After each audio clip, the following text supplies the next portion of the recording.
What's up, guys? What's up, YouTube? I know you haven't seen me. I think it's been, a year or two. I know it's been a long time. But what's up, guys? How y'all doing?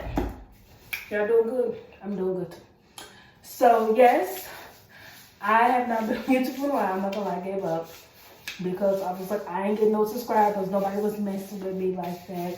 And at the time, I had to focus on school. Because when I stopped doing YouTube, I was in my last semester of college. And I was taking 5 classes. And I was like,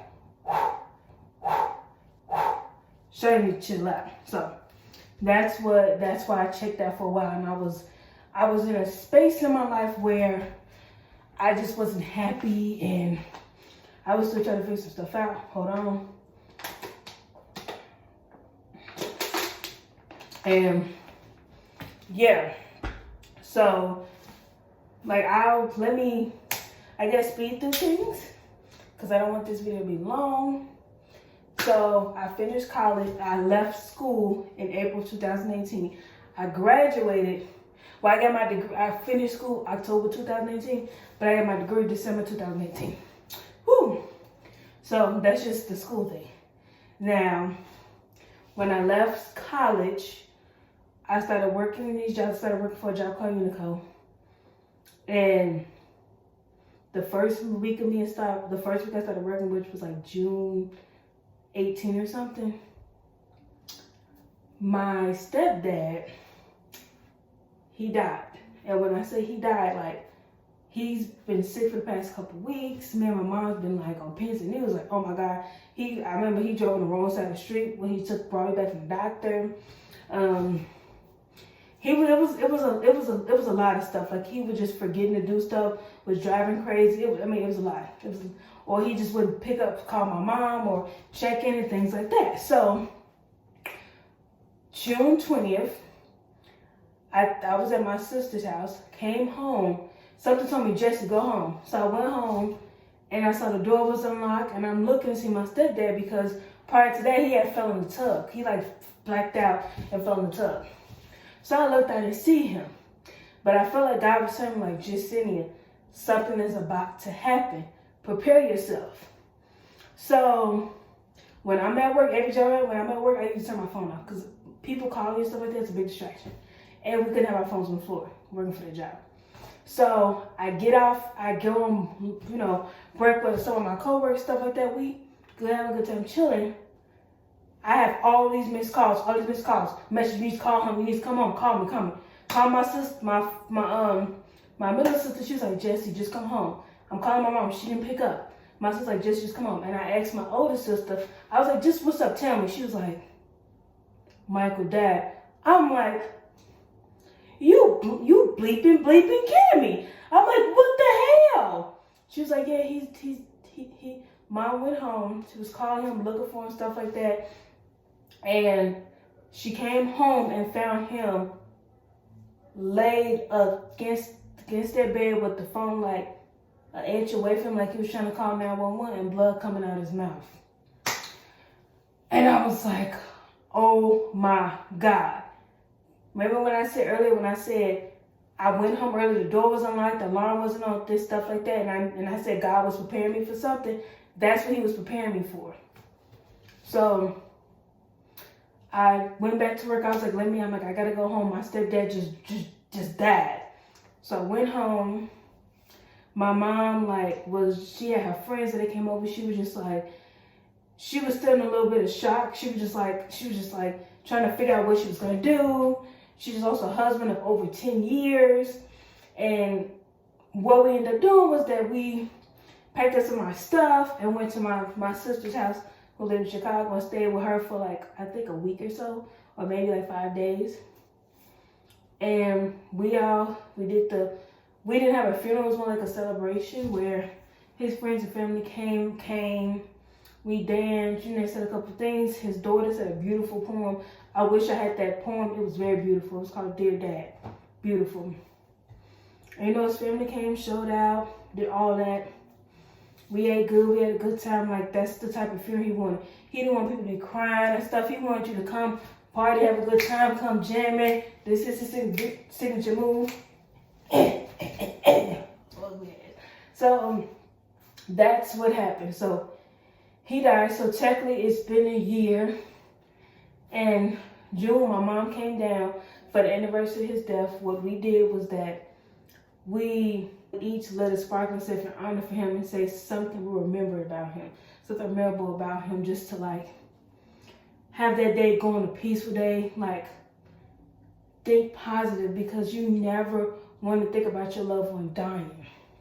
So that's what we did. My mom said her piece, my brother-in-law said his piece, my sister said her piece, I said my piece, and it was my mom. And then she's like, I'm happy you did that. That's something I need. Like, that was very sweet. I'm like, yeah. I'm like, we gotta remember the good times, not the bad times. Because he wasn't perfect. He made mistakes. He did things. But at the end of the day, he was somebody's husband, somebody's father, somebody's child. So that's how you have to see things. So that's a little update. Okay, that's a little update with the stuff that happened in 2018. Now, 2019, I embarked on a journey starting, I think it was May. I embarked on a journey where I had told myself, I've been in school for a year. Well, I left school, it's been a year since I left school. I haven't found a job. I've been looking, I've had this job, that job, and another job. They all sucked. Excuse me. So I literally had a decision, and I spoke to myself. Yes, I'm that person I speak to. I had a conversation with myself. I'm like, Jacinia, what can you do? You have no choice. You have to go to grad school. Now, any of y'all know that when you go to grad school, you cannot be at grad school for nothing. Because you think undergrad is something, get your master's. That's not joke. That's no joke. Like, going full time is equivalent to going like 2 classes for, I think undergrad is undergraduate to be full time is 12 credits, right?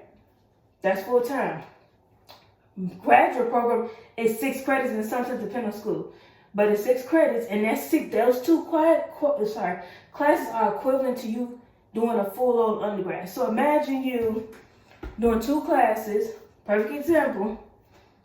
I'm kind of jumping ahead, but I'm gonna circle back around. Like, for example, the class I'm in now, I'm writing a paper weekly. I'm doing discussion weeklies. I have to comment on stuff 2 to 3 times a week. Have to talk to my classmate. My professor hits me up every day. I have to answer her questions, analyze, and do all that stuff. Then on top of it, try to have a life of my own and work jobs that's like, they call you a card, like, I need a better life. Okay.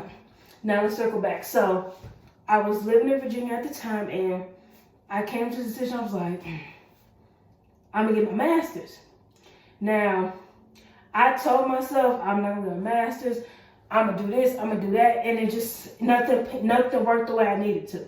It was like God was just like, girl, get it together, get your head out your ass, and come up with another plan. So I came up with this plan. I'm gonna go to grad school. Now, I didn't know what I was gonna get my degree in, but it's like, I don't know, the thing that kept popping up in every search engine or everything I popped up when it came to grad school was behavioral analyst. I'm like, what the is this? So I looked it up, and I saw it's someone that mainly works with children on the spectrum of having autism. And I was like, really? So I did my little research, and I saw it wasn't enough of them and it's not enough people in their career fair. And I was like, I want to do that. I did get my bachelor's in sociology. So I spent most of my time understanding and learning people based on community, based on action, based on the path. So that was me. So I applied, and because my GPA was, let's be real, was shit. Excuse my language, was shit. I was like, I'm gonna do online. So I only applied to 2 schools. Because I was like, there's a 50-50 chance I'm gonna get any one of them. So one of the schools was Simmons University, and the other one was the Chicago School of Professional Psychology. I had to write 500-word paper, I had to do my transcript, I had to do this, I had to get recommendation letters. It was a whole mess.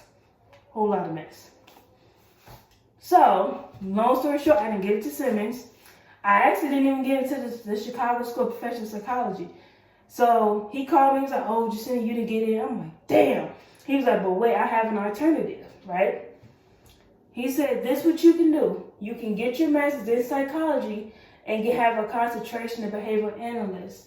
And I was like, do I want to do that? But he was like, if you do it that way, you still can get that set career. You would just come back and do a couple classes after you finish that master's program for like a discounted price because you're an alumni. Because you would be considered an alumni. I was like, okay, bet. I did it. And not gonna lie, I'm in my second class. First class, I got an A. I stayed on it, guys. Like, stayed doing my papers, stayed doing my discussions, stayed interacting, stayed talking to my professors. Like, I was on it. Like, I was writing papers. I was checking my papers. I started using different grammar, different vernaculars. I started doing all that. And Lord knows if you knew me doing senior assignment, I couldn't write worth a damn. But I was like, I'm going to do this. I got to do this. I had to read 2 books. I had to do a 10 to 12 page paper. Jesus Christ, Lord and the stick. I got an A on that paper. I was like, woo! Yes. Now, I'm in my second class. So far, I have like a really high A, and I'm like, yes. Because I've been standing on my thing, and my professor gives me comments like, Justine, I love your discussion. You do this, you do that. You work well with the other students. You talk as if you know what the heck you're talking about. I'm like, thank you, girl. So, and now I'm actually in Vegas. I'm in Vegas because I want to become a registered behavioral technician. Now, that has not been working out for me, and I've been trying to do that for about close to 6 months. Close, not 6 months, but close to it. Hasn't panned out, but if I work at it, do different avenues, it can happen. And I can make me some good money, and I can move out of my daddy's house. So, yeah.